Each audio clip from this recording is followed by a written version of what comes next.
Hello everyone, आप लोगों का बहुत बहुत स्वागत है my YouTube channel Naimuddin law classes पर। और हम लोग भारतीय संविदा अधिनियम 1872 यानी इंडियन कॉन्ट्रैक्ट एक्ट 1872 पढ़ रहे हैं। और भारतीय संविदा अधिनियम 1872 की धारा 17 पर आ गए हैं। धारा 17 जो कि बताती है कपट यानी फ्रॉड। ये आप जानते हैं सबसे ज्यादा कॉन्ट्रैक्ट में फ्रॉड ही चल रहा है।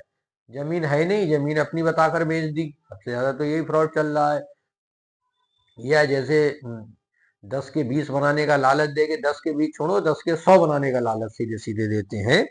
तो इस तरह के फ्रॉड चल रहे हैं। तो हम यही आज की धारा में जानेंगे कि आखिर ये फ्रॉड क्या है। ठीक, कपट तो कहा तो ये गया है, 5 चीजें बताई गई हैं कि कपट से अभिप्रेत है, उसके अंतर्गत आता है। काफी कुछ बताया गया है। इस वीडियो को आप इत्मीनान पूर्वक ध्यान से देखिए और भाई पूरी धारा आपको समझ में आ जाएगी। तो इसमें कहा गया है कपट से अभिप्रेत है, उसके अंतर्गत आता है निम्नलिखित कार्य में से कोई भी ऐसा कार्य जो संविदा के एक पक्षकार द्वारा या उसकी मौनानुकूलता से या उसके अभिकर्ता द्वारा संविदा के किसी अन्य पक्षकार की या उसके अभिकर्ता की प्रवंचना करने के आशय से या उसे संविदा करने के लिए उत्प्रेरित करने के आशय से किया गया है। तो 5 बातें कौन सी हैं? कपट नहीं बताया गया, ये बताया गया अगर किसी संविदा में ये 5 बातें आ जाती हैं तो वह संविदा कपट से उत्प्रेरित यानी कपट से करी हुई कही जाएगी। 5 बातें जानना बहुत महत्वपूर्ण है। पहली है, जो बात सत्य नहीं है उसका तथ्य के रूप में उस व्यक्ति द्वारा सुझाया जाना जो यह विश्वास नहीं करता वह सत्य है। यानी ये बात आ गई असत्य कथन। ठीक, पहला पॉइंट। दूसरा पॉइंट है कि किसी तथ्य का ज्ञान या विश्वास रखने वाले व्यक्ति द्वारा तथ्य का सक्रिय रूप से छिपाया जाना। यानी क्या हो गया? तथ्य का सक्रिय रूप से छिपाया जाना। इन एक एक पॉइंट को पढ़ेंगे डीपली। कोई काम हो तो आप पॉज करके वीडियो को चले जाया करिए, फिर से देख लीजिए, कोई फर्क नहीं है। तीसरा पॉइंट है, कोई वचन जो उसका पालन करने के आशय के बिना दिया गया हो, यानी पालन करने के आशय के बिना प्रतिज्ञा। ये जो तीसरा है, ये पॉइंट अपना, पालन करने के आशय के बिना कोई प्रतिज्ञा। चौथा है, प्रवंचना करने योग्य कोई बात यानी धोखा देने योग्य कोई अन्य कार्य। पांचवा है, कोई ऐसा कार्य या लोभ जिसका कपटपूर्ण होना विधि विशेषता घोषित करे। यानी कोई ऐसा, ये देखो, कोई ऐसा कार्य या लोभ जिसे विधि विशेष रूप से कपटपूर्वक घोषित करे। ये चीज है। इसका स्पष्टीकरण देखते हैं। इन चीजों को तो पढ़ेंगे ही लास्ट में। स्पष्टीकरण में ये कहा गया है कि संविदा करने के लिए किसी व्यक्ति की रजामंदी पर जिन तथ्यों का प्रभाव पड़ना संभव है उसके बारे में केवल मौन रहना कपट नहीं है, जब तक कि मामले की परिस्थितियां ऐसी ना हो जिन्हें ध्यान में रखते हुए मौन रहने वाले व्यक्ति का यह कार्य हो जाता है कि वह बोले, या जब तक कि उसका मौन स्वतः बोलने के तुल्य ना हो। जैसे कोई इलस्ट्रेशन है, का नीलाम द्वारा खाक को एक घोड़ा बेचता है जिसके बारे में का जानता है कि वह ऐबदार है। का घोड़े के ऐब के बारे में खा को कुछ नहीं बताता है। यहाँ का की ओर से कपट नहीं है। ये इलस्ट्रेशन बहुत आता है, इसको ध्यान पूर्वक सुन लीजिए दोबारा। तो ये 5 पॉइंट थे। अब एक एक पॉइंट पढ़ते हैं। जैसे पहला, असत्य कथन। इसकी जो पूरी लाइन है वो ये है, जो बात सत्य नहीं है उसका तथ्य के रूप में उस व्यक्ति द्वारा सुझाया जाना जो यह विश्वास नहीं करता वह सत्य है। तो इसमें जैसे का को धोखा देने के आशय से असत्य कथन करता है कि का के कारखाने में प्रतिवर्ष 500 मन नील बनाई जाती है। इस कथन के द्वारा का खा को उक्त कारखाना क्रय करने के लिए उत्प्रेरित करता है। तो खा जो है खरीद लेता है, जबकि वो पाता है कि कारखाने में तो 50 मन ही नील बनाई जाती है। तो ये कपट होगा और खा के विकल्प पर यह संविदा शून्य करनी होगी। दूसरा है, तथ्य का सक्रिय छुपाव। यानी किसी तथ्य का ज्ञान या विश्वास रखने वाले व्यक्ति द्वारा उस तथ्य का सक्रिय छुपाव भी कपट है। तथ्य का छुपाव सक्रिय होना चाहिए। तथ्य का सक्रिय छुपाव उस समय होता है जबकि तथ्य का ज्ञान या विश्वास रखने वाला व्यक्ति यह विश्वास करता है, ठीक है, कि दूसरा पक्षकार सत्य को जानने में समर्थ न हो सके। अर्थात तथ्य का ज्ञान या विश्वास रखने वाला व्यक्ति तथ्य की सत्यता को दूसरे पक्षकार द्वारा पहुंचने से रोकता है।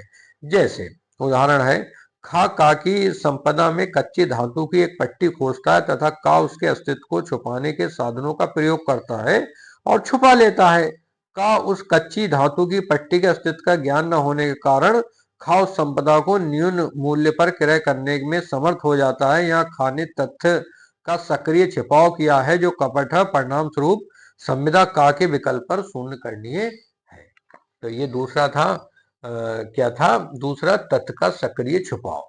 तीसरा हम पढ़ते हैं इसका इलस्ट्रेशन क्या है? पालन करने के आशय के बिना की गई प्रतिज्ञा। यानी यदि कोई व्यक्ति प्रतिज्ञा करता है, प्रतिज्ञा करते समय उसका आशय यह है कि वह प्रतिज्ञा का पालन नहीं कर देगा तो वह कपट होगा। जैसे यदि कोई व्यक्ति वापस करने के आशय के बिना ऋण लेता है तो ये कपट होगा। आजकल लोग जो है बैंक से लोन ले लेते हैं या लोगों से उधार ले लेते हैं और उनका चुकाने का आशा नहीं होता है, तो ये भी कपट की श्रेणी में आएगा। ये पॉइंट 3 कहता है। पॉइंट 4 पर आते हैं, धोखा देने योग्य कोई कार्य।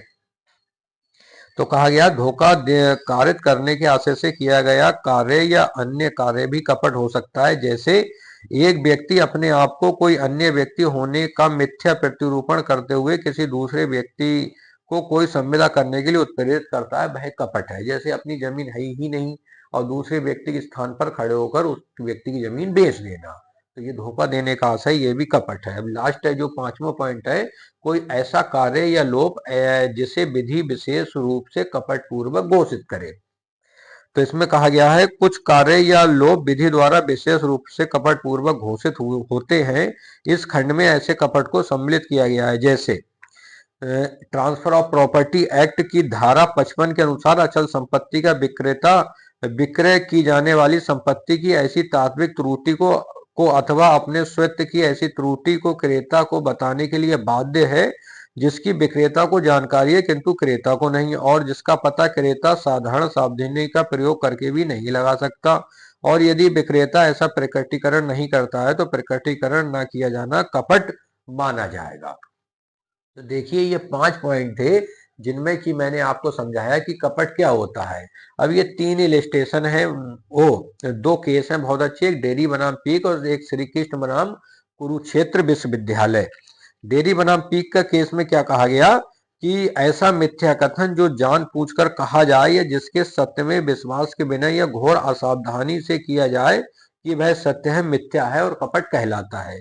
बहुत महत्वपूर्ण केस है, प्री में बहुत पूछते हैं डेयरी बनाम पीक किस धारा से संबंधित है, ये किससे संबंधित है, तो ये कपट से संबंधित है। दूसरा है श्री कृष्ण बनाम कुरुक्षेत्र विश्वविद्यालय का केस। इस बात में कहा गया कि जिस व्यक्ति के साथ कपट किया गया है यदि वह ऐसी स्थिति में है कि थोड़े से परिश्रम द्वारा वह सत्य की खोज कर सकता है तो वह कपट का साबित होना नहीं माना जाएगा। ठीक, मतलब थोड़े से परिश्रम से भी वो सत्य की खोज कर सकता है तो ये कपट नहीं माना जाएगा। तो ये कपट है। अब एक क्वेश्चन और आता है, हाँ एक और अच्छा केस है life insurance corporation of India बनाम परमानेंट लोक अदालत। तो इस केस में ये कहा गया था, पंजाब हरियाणा का केस है कि बीमा करने वाले व्यक्ति ने बीमा के लिए आवेदन करते समय अपने हार्ट जो पेशेंट था यानी हृदय रोग था उसको छुपाया जबकि वह उस समय चिकित्सा अवकाश पर भी था। ये मिथ्या विद्वेषण और कपट है।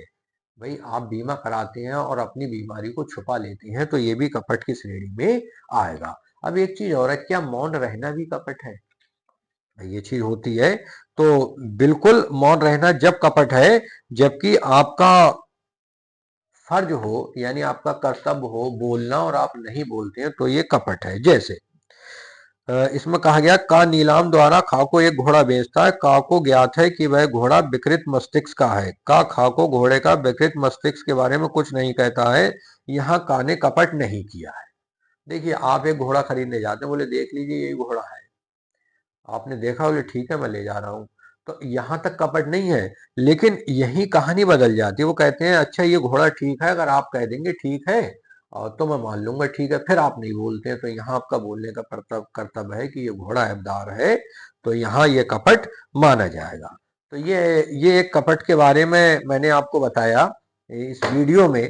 तो इस वीडियो को पूरा देख लीजिए, आप डायरेक्ट में पूरी धारा पढ़ लीजिए कपट के बारे में। प्री में बहुत ज्यादा ये पॉपुलर क्वेश्चन रहा है कि कपट किस धारा में है, तो धारा 17। ये चाहे हमारा एलएलबी का एग्जाम हो, एचजेएस का एग्जाम हो, या यूजीसी नेट जेआरएफ का एग्जाम हो, भारतीय संविदा अधिनियम ये सब सब्जेक्ट आता है। तो इसलिए, और ये धारा तो बड़ा महत्वपूर्ण है, इसलिए इसको ध्यान पूर्वक पढ़ लीजिए। फिर भी कोई चीज समझ में नहीं आई हो तो कमेंट बॉक्स में जरूर पूछिए। वीडियो देखने के लिए बहुत बहुत धन्यवाद।